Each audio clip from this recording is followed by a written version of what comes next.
Oof. That was harsh. Wow. Hospitals are creepy, okay? I don't like them. They make me uncomfortable. And this whole episode takes place mostly in one. So, the first instinct that Jake gets after he hears all the sirens going around the city is guilt, and his immediate decision is to go to the local hospital because he assumes something went wrong. I mean, I would go to the house, like where Lexi lives, but he decides to go straight to the hospital where everybody that was attending this party that, you know, at this house that lit up on fire is right now. So he goes there, and everybody is obviously fucked up from smoke inhalation. And he runs into Lexi, and Lexi, there's a lot of jump scares in this episode too, with like people with the whole like putting a hand on somebody's shoulder to get their attention. They'll be like, oh, and like big music. It's okay. It's a cheap jump scare, but they do it a lot in this episode to the point where it kind of gets annoying. They have a conversation and they start talking about what was happening at the house, and Jake sort of comes clean in telling Lexi that he gave her the doll on purpose. But the thing is, he tells her that and she freaks out, obviously, but he doesn't take the opportunity to tell her why, which I found strange because if he's going to tell her and if he's going to straight up say, like, he did it on purpose, he might as well just tell her why and the reasons behind it. Otherwise, he just seems like a crazy person, right?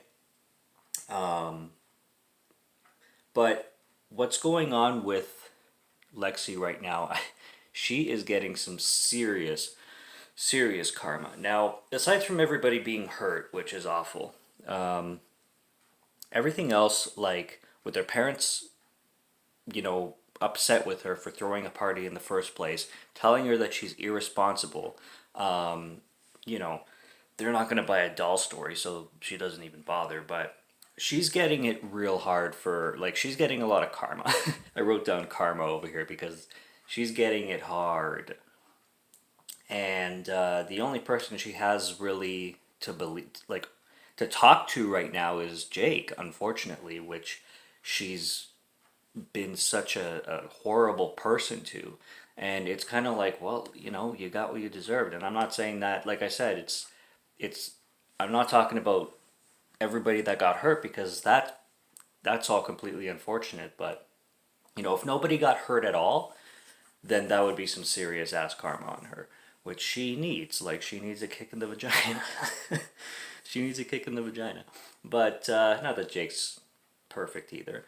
He's I don't know. He's very easily manipulated. He's very easily kind of just accepts what people throw at him, and he doesn't have much balls in that side of things. There's a scene which I keep forgetting to mention that Devon Sawa was in this film, who's been in a little bit recently, but he was big in the '90s with Final Destination and what's that friggin' movie that I really like? Idle Hands. He's in Idle Hands. He's a cool guy, cool actor.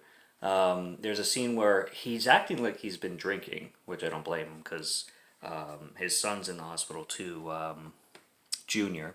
And it's funny because this show focuses so much on Jake that I keep thinking that Jake is their son, even though he's not. He's their nephew, and Junior is actually their biological son.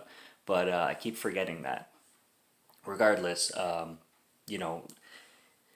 Devon Sawa and his wife come in contact again with Lexi's parents, and there's this huge blow up with them. And then there's the detective or the one of the chiefs of police who's Devon's mom, trying to like break him up and everything. She is hot on Jake's tail because Devon's mom, I mean, the detective. She's hot on Jake's tail because she is figuring that Jake is so connected to all these crimes and murders that are going on in this town of Hackensack that basically he's the only suspect, and a lot like everything just leads to Jake, and the fact that Chucky is in the crime scenes at all times. So, the dots, the only dots are connecting to Jake. And even at the end of this episode, she mentions to him that he has absolutely no alibi. It's just him kind of thing.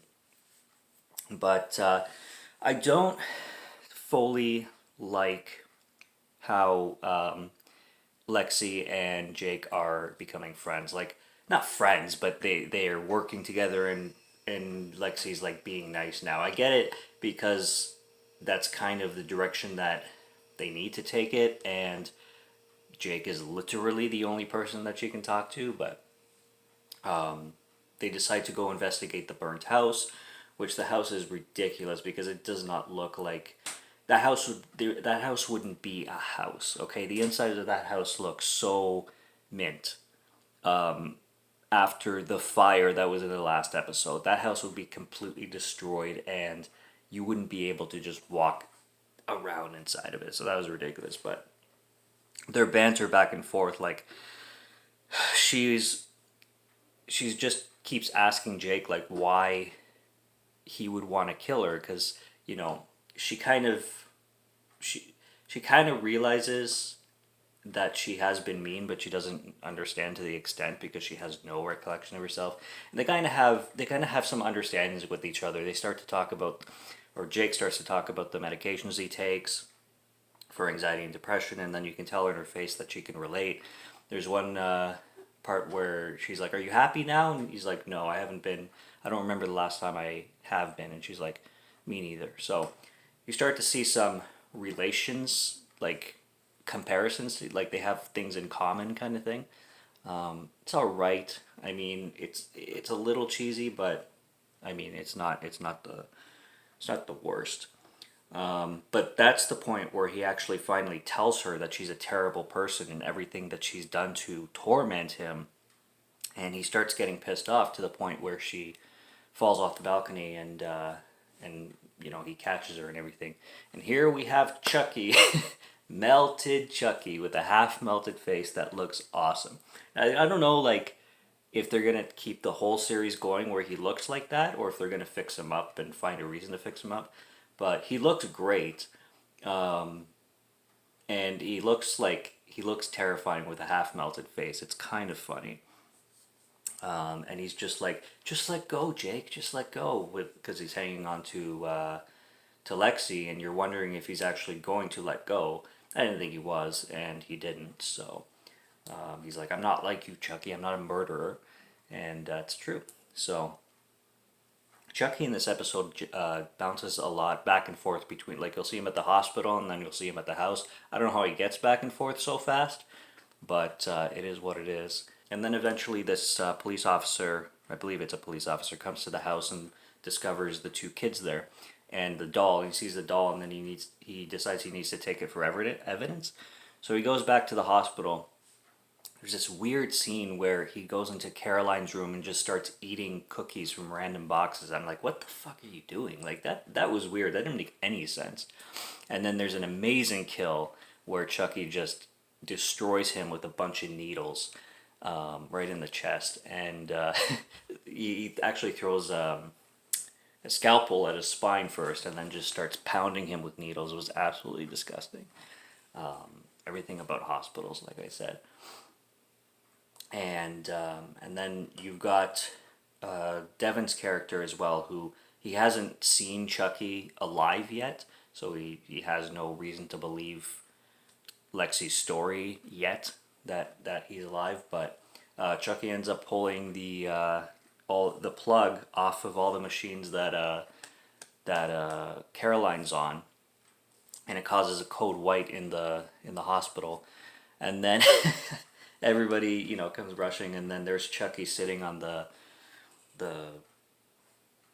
table or whatever it is, and he gives his classic middle finger. Again, I like the music in this series. It's really fitting to the themes, like the kind of comical but still horror themes, and the youthfulness to it. I watched the Scream series, and I loved the Scream series. But you can tell the Scream series in this one was very, like, teen-driven. Although it's gory as fuck, and it's it's pretty much for anybody, you could say. This series, I can tell, is pretty teen driven, and it does a good job with it. There's just some things here and there that I'm kind of mixed on, especially with this episode. I'm getting a little bit mixed with how I feel about certain things and other things. They go right back to the flashbacks with Charles Lee Ray, this time 1972, where he's in this all boys school or something. Excuse me. And he reaches to the kids, and he does really well with the kids. He ends up, doing a murder over there. And that I'm okay on. Again, I'm not too big on the flashbacks, but you get another callback with Eddie Caputo. I loved that. I smiled. When the I don't know what she is, a teacher or a worker or a maid or something like that, is like, Eddie Caputo, why aren't you in bed? And then you clue in, if you're a fan of the Chucky series, especially the first film, you're like, Eddie Caputo as a child. That was probably the best throwback so far in this series. So it's getting fun. It's getting fun. Chucky with a melted face, like I said, looks cool, and we'll see where it goes from here. So, subscribe to Morgan Film Fan if you like to listen to my voice or if you like my film reviews. And I'll be back for more soon. So stay tuned and cheers.